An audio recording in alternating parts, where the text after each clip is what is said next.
അപ്പോൾ എല്ലാ ദിവസവും ഈ കുട്ടികളെയൊക്കെ മിക്കപ്പോഴും അവർ ഇതേ രൂപത്തിൽ സമയം വഴി വന്ന ഈ സ്കൂളിലെ റൗണ്ട് ഇട്ട് ഓടിക്കാറുണ്ട്. അതിന് ഒരു പണിഷ്മെൻ്റ് എന്നൊക്കെ അവർ ചെയ്യാറുണ്ട്. അവരതല്ലാണ്ട് ഇന്ന് അവർ ഈ കുട്ടീനെ ഇരുട്ടുമുറിയിൽ ഒരു മുറിയിൽ കൊണ്ടുപോയി കുറേ നേരം പോയി ഇരുത്തി കഴിഞ്ഞിട്ട് അവർ നമ്മുടെ അടുത്ത് വീട്ടിലേക്ക് വിളിച്ച് പറഞ്ഞ കുട്ടീനെ അങ്ങനെ ഇവിടെ ഇരുത്തിയിട്ടുണ്ട്, കുട്ടി സമയം വഴി വന്നു പറയും. അപ്പോൾ ഇവിടുന്ന് അവരുടെ മാതാപിതാക്കന്മാർ ഇവിടെ സ്കൂളിൽ വന്ന് മാനേജ്മെൻറ്റ് സംസാരിച്ചപ്പോൾ അവർ പറഞ്ഞു നിങ്ങൾ TC വാങ്ങിച്ച് പോയിക്കോ, ഇവിടെ പഠിപ്പിക്കൂല അങ്ങനെ ഇങ്ങനെ തോന്നി. പക്ഷേ ഇന്നിപ്പോൾ ഈ കുട്ടി വരുന്നതിന് തൊട്ട് 10 മിനിറ്റോട്ട് വഴിയാണ് ഇവിടുത്തെ സ്കൂൾ ബസ് വന്നത്.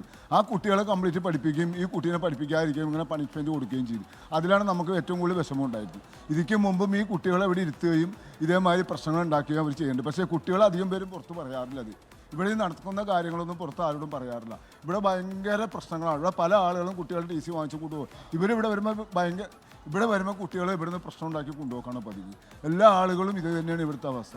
അപ്പോൾ ഈ എന്നാണ് പറയുന്നത് ഡിസിപ്ലിൻ എന്നൊക്കെ പറയുന്നത്. ഇതൊന്നും ഡിസിപ്ലിൻ അല്ല.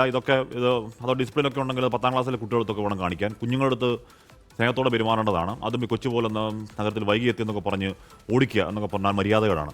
ലോകത്തെവിടെയായാലും ഏത് സമയത്തും 24 വാർത്തകളും ഓഗ്മെന്റഡ് റിയാലിറ്റി പാക്കേജുകളും എക്സ്പ്ലെയിനറുകളും വിശദമായി കാണാൻ ഞങ്ങളുടെ YouTube ചാനൽ നിങ്ങൾക്ക് സബ്സ്ക്രൈബ് ചെയ്യാം.